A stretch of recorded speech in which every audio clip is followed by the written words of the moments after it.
I was born to preach the gospel. I was born to preach the gospel. I was born to preach the gospel. And I sure do love my job. Yeah. I was born to preach the gospel. I was born to preach the gospel. I'm born to preach the gospel. And I sure do love my job. Yeah. Yes, I really love my job. 'Cause I'm a disciple that makes disciples that makes disciples. Oh, I'm a disciple that makes disciples that makes disciples. I'm a disciple that makes disciples that makes disciples. Yes, I'm a disciple that makes disciples that makes disciples. I'm a disciple that makes disciples that makes disciples. I'm a disciple that makes disciples that makes disciples. Get firmly rooted. So let's get firmly rooted. Let's get firmly rooted. So let's get firmly rooted. Oh, I'm a disciple that makes disciples that makes disciples. I'm a disciple that makes disciples that makes disciples. I'm a disciple that makes disciples that makes disciples. Let's get firmly rooted. Firmly rooted. Let's get firmly rooted.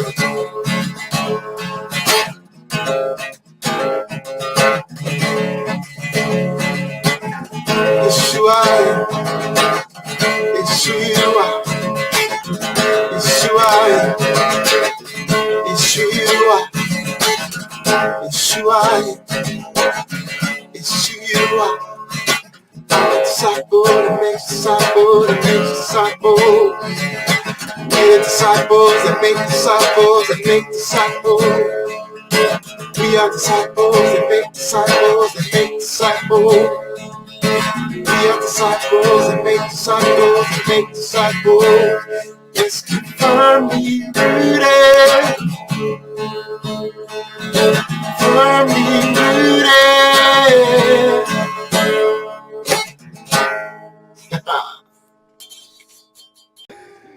Good morning, good morning, good morning.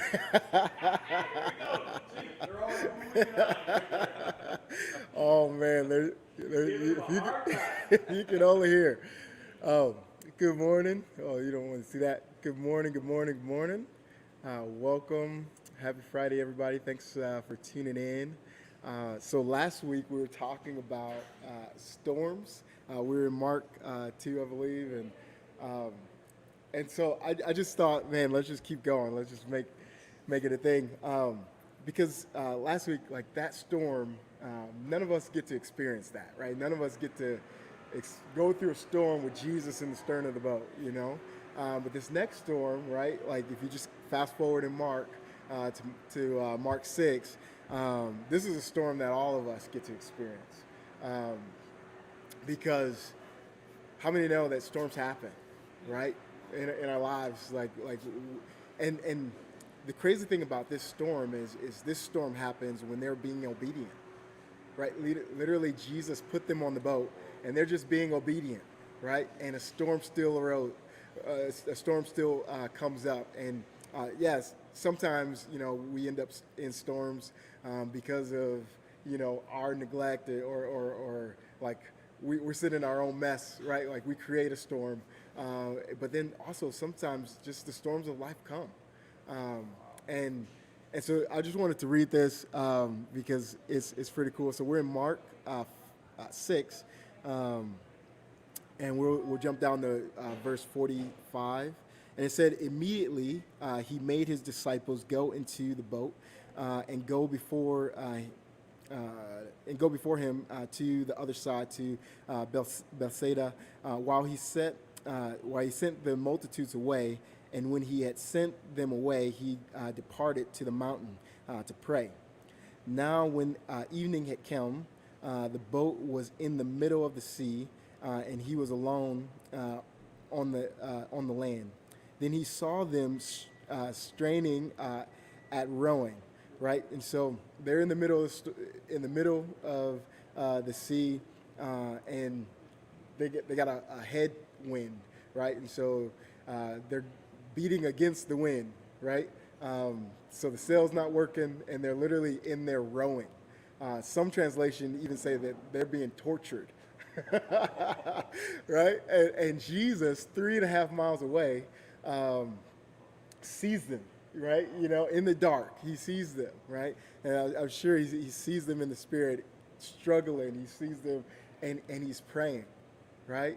And I love that picture, guys. I just love that picture because these guys are, you know, the same guys, you know, weeks ago were like, Jesus, you know, like, don't you care that we perish, you know, like, and they're fishermen, you know.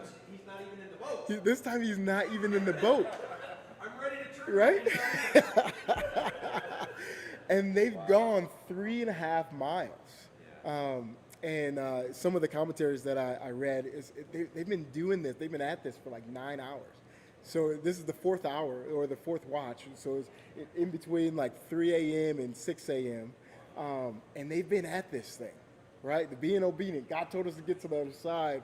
We're not giving up, right? A lot of us, we're like, dude, God, it's too hard to be obedient. It's too hard to keep going because I don't even see you. Right? Like, how have we ever been there? Like, where it's like, man, I'm going through this stuff. I feel like I'm obeying the Lord. All right. I felt like I stepped out and I talked to this person, and they just said this off the wall thing that I have no idea what angle do I come at now? You know, like, and it's super hard to be obedient in the midst of this storm, and that's why I kind of want to get this like that picture. Like, what would you do if you knew that while you were in that grocery store having this tough conversation, Jesus was in the parking lot in a car interceding for you? That Jesus saw you in the midst of that storm. That Jesus wasn't just, he wasn't, yeah, you couldn't see him, but he's there interceding, right? Like, that's what Hebrews says, right? He's constantly making these petitions for us, and in the midst of our storms, he's right there, right? And so we don't have to like question, we don't have to like God, like, and so we can be like these disciples, 9 hours in, being tortured, like, hey, God told me to do this. We know we're gonna survive. We're gonna go, you know, and so then it says. It says in the 4th hour that he came to him, right? And a lot of us were like, man, why do you take so long? He could have came a little sooner, you know? I actually lost my spot. So then he saw them straining at rowing, for the winds was against him. Now about the 4th watch of the night, he came to them, walking on the sea, and would have passed them by. We're not sure. We're going to have to ask Mark why he put that in there. I don't know about that part. And then when he saw him walking on the sea, they supposed it was a ghost and cried out, for they saw him and were troubled. But immediately he talked with them and said to them, be of good cheer, it is I, do not be afraid. Then he went up into the boat to them, and the wind ceased. And we all know in Matthew's account, John, that Peter actually like called out to him, Lord, if it be you, let me come out, right? And so I don't know how you feel about Peter, but I know a lot. He showed a lot of faith, a lot more faith than I would have in that situation. And this isn't like this little rowboat, right? You know, this is a fishing boat, right? And so he had to literally get let down the side, right? And like hanging from the side, jumping down, like this took a lot of faith.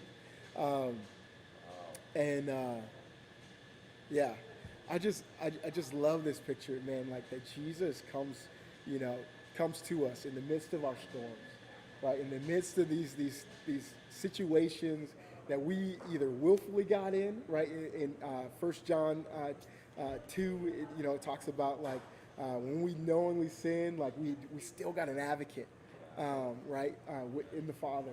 Um, but then also in those situations where we feel like we're doing everything right? Like we don't think we've messed up. And it's just like, what? Why in the heck is this happening to me? Torture. We torture. We're being tortured. That we serve a God that sees us in the midst of our struggle, that sees us in the midst of those things, and that He comes to us, right? He doesn't leave us there. He comes to us and encourages us. And it said immediately, man, the storm was over. When Jesus shows up, man, the storm was over. And I was reading that this morning, and I was just like, man, I just got to share that because come on, man. We serve an amazing God. He's so big. He's so good. And a lot of us, right, man, it feels like we've been going through storms, right, all year. I tell you the story. 2 days ago, 3 days ago, I don't know. My kids, we have a foster daughter at our house right now, and she's having a rough day, and all of us begin to have a rough day, and I'm sure Reese and Louie are like, we didn't ask for this. Like this is a storm that we didn't ask for. And man, it's just so cool when we invite God in, right? And like fast forward, to the next day, and Liliana is about to go to school, and Louie's like, I'm gonna miss you. Don't go, and it's just like, come on, guys. Like there's, man, like it's just a beautiful thing. Like God comes and He steps up, and our storms don't last forever, right? That saying, joy comes in the morning, right? And I just want to prophesy to you guys today that it's morning. Like Jesus is coming in, Jesus is stepping up, and we can rejoice in the fact that God wins the victory every single time. So I hope this blesses you. Yes. Yeah. Love you guys. Come on.